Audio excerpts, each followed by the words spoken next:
morning, students. Today we are going to start with the first chapter of history, that is, sources of history. Students, we all are familiar with the topic as we have been studying this topic from our lower classes. Introduction. But students, till now we have studied the history of ancient, medieval, and modern India. This year, we have to study the history of India in the post independence era. Sources of modern history are different from those of ancient and medieval history. Sources of history are of various types, such as written sources, material sources, oral sources, and the sources in the audio-visual medium. In the modern period, we have to take a note of various sources at regional, state, national, and international level. Let us move on to the first source, that is written sources. Written sources consist of newspapers, periodicals, diaries, reference books, correspondence, documents in the archives, government gadgets, postage stamps, and encyclopedias. Do you know, students? The place where historical documents are preserved is called archives. The main office of the National Archives of India is at New Delhi. It is the largest among the archives in Asia.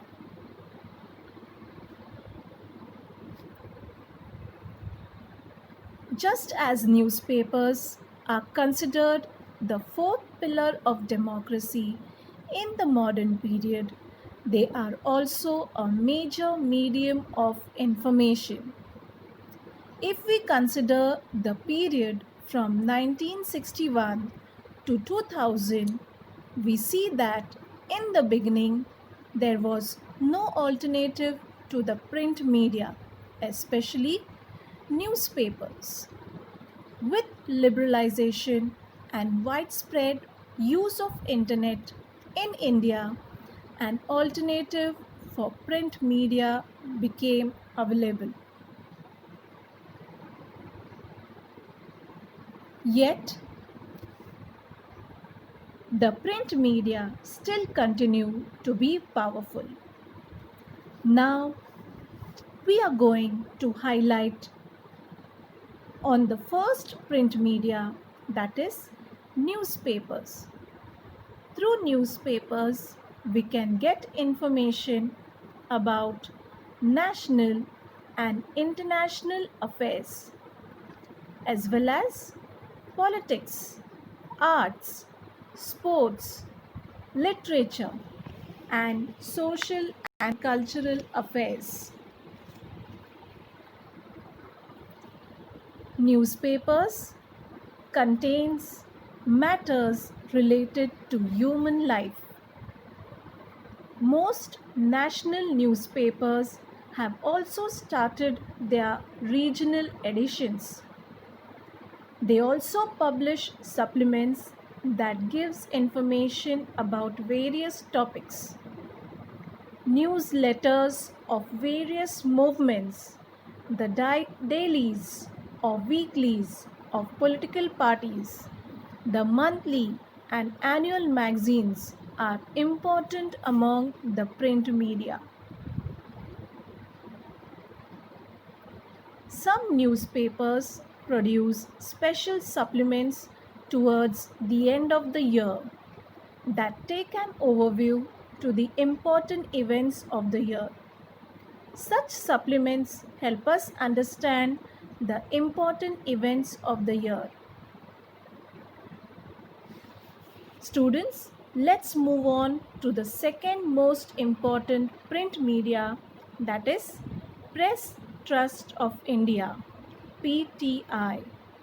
After 1953, the Press Trust of India has been an important source of primary details of all important events and of articles on important subjects.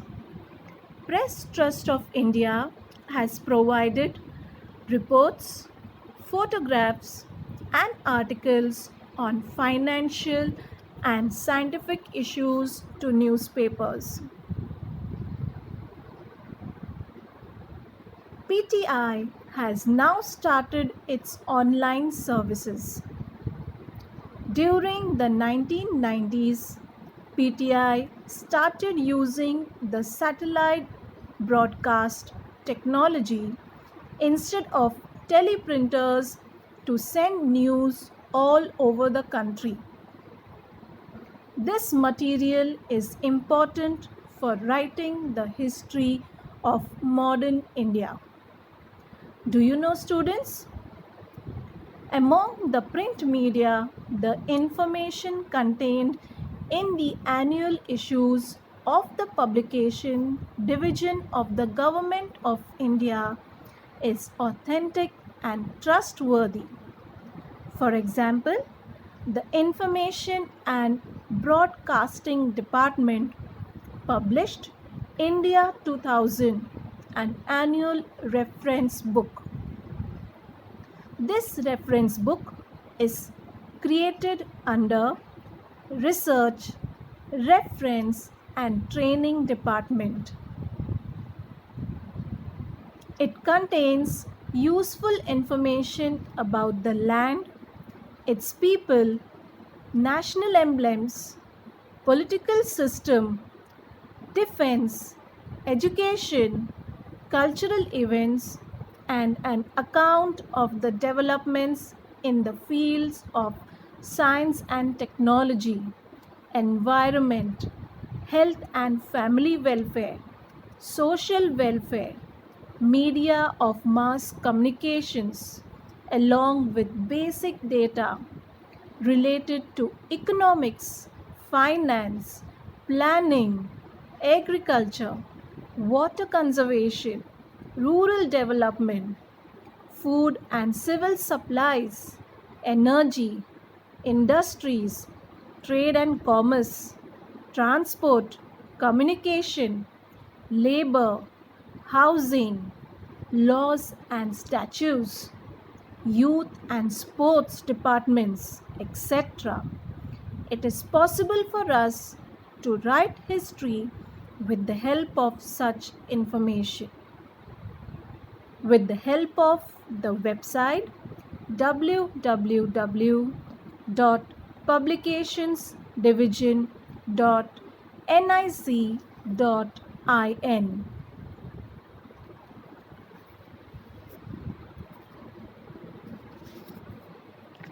Now let us move on to the next written source, that is postage stamps. Students, I am sure there are many among us in the world those who have the hobby of collecting stamps. But can we consider them as a written source? Yes, students.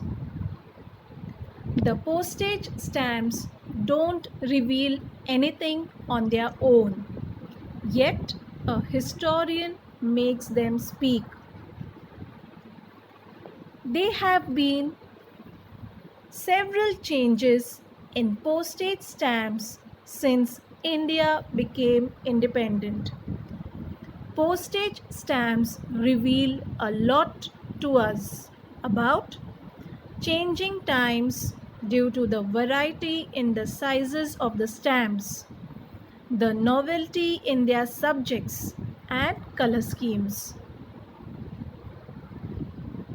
The Postal Department issues postage stamps on a wide variety of themes like political leaders, flowers, animals, birds, an event, the silver, golden, diamond jubilees, centenary, bicentenary, tercentenary of different events. Do you know, students? The Indian government issued the Jal Cooper stamp in 1977.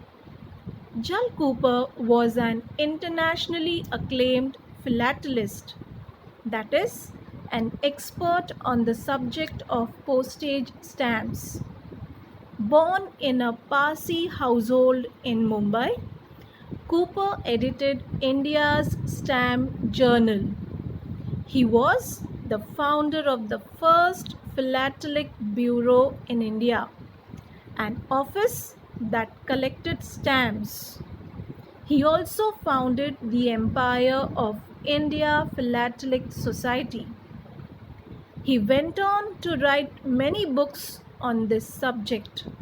He gave a scientific bent to his hobby. He played a pivotal role in taking the study of Indian postage stamps to the international level. Having started his career as a postage stamp collector, Cooper achieved the expertise of a philatelist at the international level. The postage stamp on Jal Cooper is an important source to understand his significant contribution to this field. That's all for today, students. We will continue the chapter in the next class. Thank you. Stay safe and healthy.